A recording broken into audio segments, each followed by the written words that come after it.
Hey everybody, it's Jason Blaha here, and once again it is time for a glute, hamstring, and forearm day. So we started the day off with conventional deadlifts. So I had to go a little heavier. I did 500 or 5 last time. I'm like, let's grab 545 and just AMRAP it. Let's see what we can do. Double was pretty good. The second rep definitely felt heavy.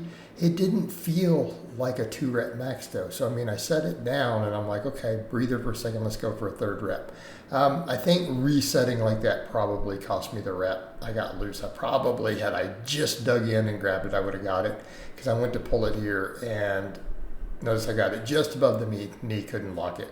But again, that also shows that I do need to get a little stronger at some hip extension there. But overall, we're going to keep increasing volume. So that's one of the things I want you guys to notice. And yes, I know I look a little boofier today. This week, I increased my water to 1.5 to 2 gallons with a little flavoring this weekend as I've dropped carbs down, and increased my cardio because I wanted to start flushing my system out a little better. I feel like for me, when I drink the higher water like that, overall the recovery's better. It can help with energy turnover, and then it'll start flushing out the extra stuff. So I feel like the idea is that I'll get a little tighter from it. So again, something I'm just messing with a little bit, kind of water loading, kind of like what I do right before powerlifting meets. I do that whole water loading. Like what I'm doing right now for water intake looks like my water loading for a powerlifting meet weigh-in. And when I do that right, I've done 23-pound water cuts in a single day. So just something to note. I think once my body gets used to it and starts flushing it, it'll drop a bunch of water and I get tight. Like even my waist drops like 4 inches when I do that. Everything sucks in. So I'm kind of just experimenting a little bit more with higher water intake, especially in the evenings. It's just that for now, it's like it's filling me up more overall. But eventually, right, what happens with that? Eventually, because I started doing it, I think around Friday or Saturday, the body will reach homeostasis. I'll start flushing more and more out. It'll get tighter. Now, if I were to just cut water out instantly down to a normal amount, it would probably drop me way down, but then it would push back the other way. So just throwing that out there. So I decided the glute bridges, they're nice and everything. I like them. But I feel like for the moment, probably just easier on recovery, and I'll get a little more hamstring if I go back to my glute ham raises. So I ran the glute bridges a few weeks, swapped that squat over with some glute ham raises, and then I'm just going to hammer reverse hypers. I'm going to push reverse hypers as heavy and as hard as I can to keep working the volume up as much as I can on those as I continue to get stronger at them. Okay.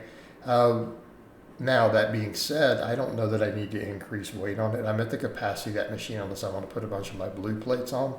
And I don't want to load them and unload them. I know it sounds lazy. But the thing is with that, if I just keep increasing what I'm doing on that, I get great deadlift carryover. So I'm going to push the glute ham raises just to get the hamstring, and then we're going to push the reverse hypers really hard.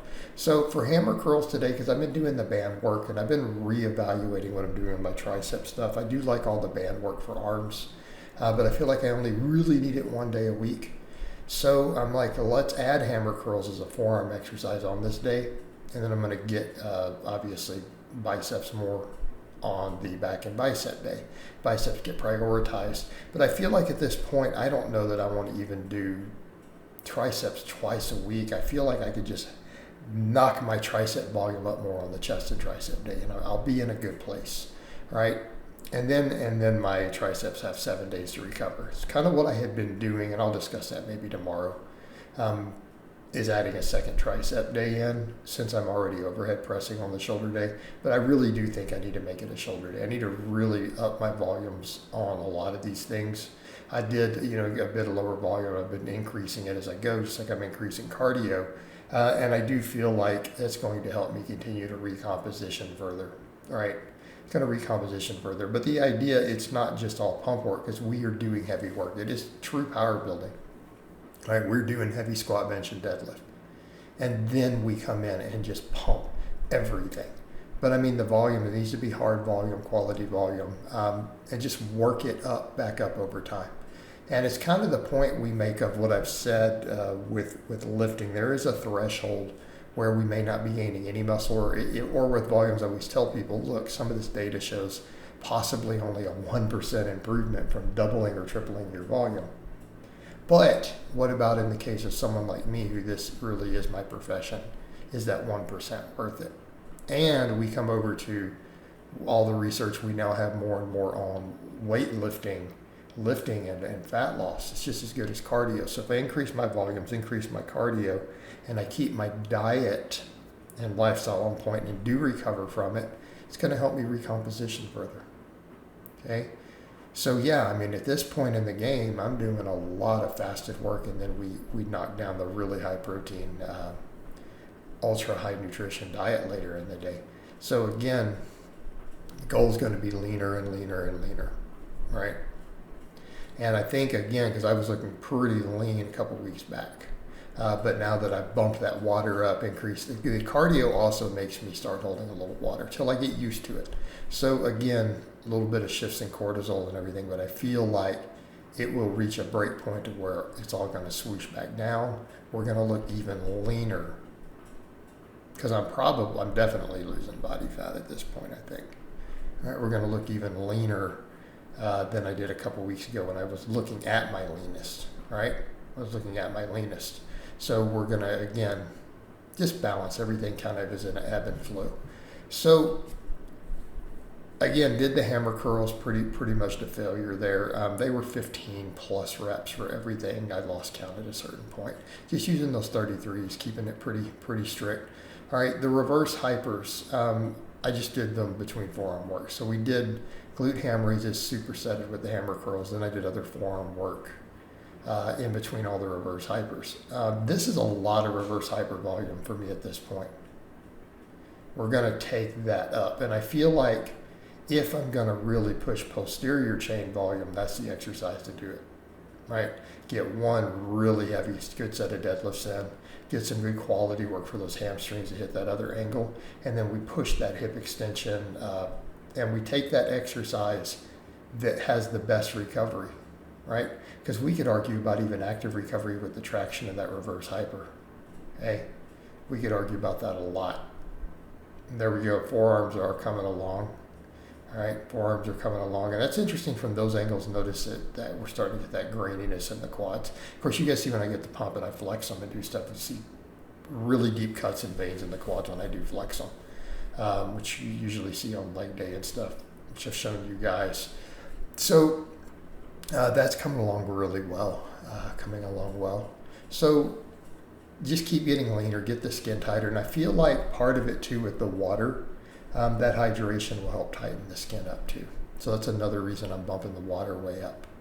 Okay, bumping the water up, keeping all my antioxidants crazy high. So I feel like if I just keep burning through that fat, because there's still fat in the loose skin, it's going to take it there. But in the meantime, the loose skin is still a badge of honor, right? Where it is a badge of honor, it's a sign you've been through something. But all the forearm work, we're pretty well haven't been able to increase any of this, and that's okay. I'm not bulking.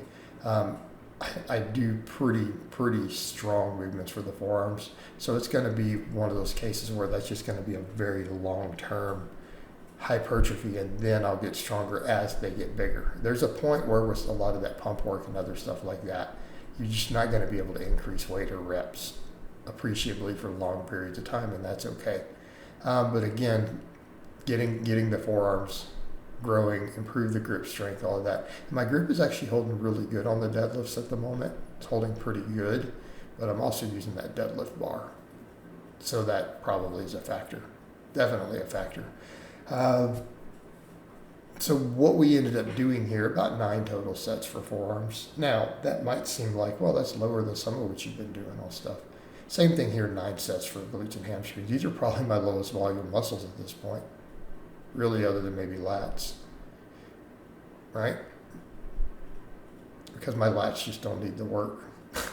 Again, I've got a big V taper at this point, but we just push those hard.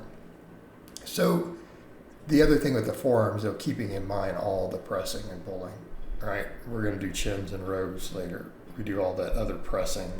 So everything is done raw. This is just to come in and make sure that my arms get extra work, because we do know arms are the weak link, arms, delts. And that's when I look at everything as I get leaner, as the waistline gets tighter. I want everything to grow. I want a recomposition, but we do know that arms and delts need to be a priority. But when I say that, it's all three heads of the delt. Okay, all three heads. For the arms, we don't mean just biceps or triceps. All three heads of the tricep, the whole bicep, the forearm. And we say the forearm, I mean all of it. Okay, you just got to keep growing arms. Okay, keep growing arms. So we've got to work those more aesthetic muscles that got undertrained a bit from my years of powerlifting. And ironically, on someone much smaller than me, they would look massive, of course. It's just all proportion.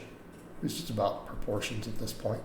So again, take these to failure, do the flexors, extensors. So again, we're working everything. We're pretty much down to the point where we're taking every muscle in the body, every head, working it, pumping it, working everything directly. And that's kind of what I'm doing with this approach with the power building. We started it slightly more minimal, added a decent amount of accessories, and now we keep doing our heavy stuff and we build everything, right? We use it to burn, even if we have 2 extra calories. All this fasted training, all the fasted cardio, and then we eat like crazy afterwards. But again, it's all super clean, ultra high protein, no junk. Keep moving forward, keep improving. So again, we ended up with 5 sets. This is, again, probably about the most volume I think I've generally done with reverse hypers, right? 5 sets of 25 with 420 pounds, 9 total sets for forearms. Okay. Overall, very, very good training day. Super happy with it. I feel good. I don't feel tired. I don't feel exhausted from it. So I hope it's been informative, and I will talk to you guys and gals next time.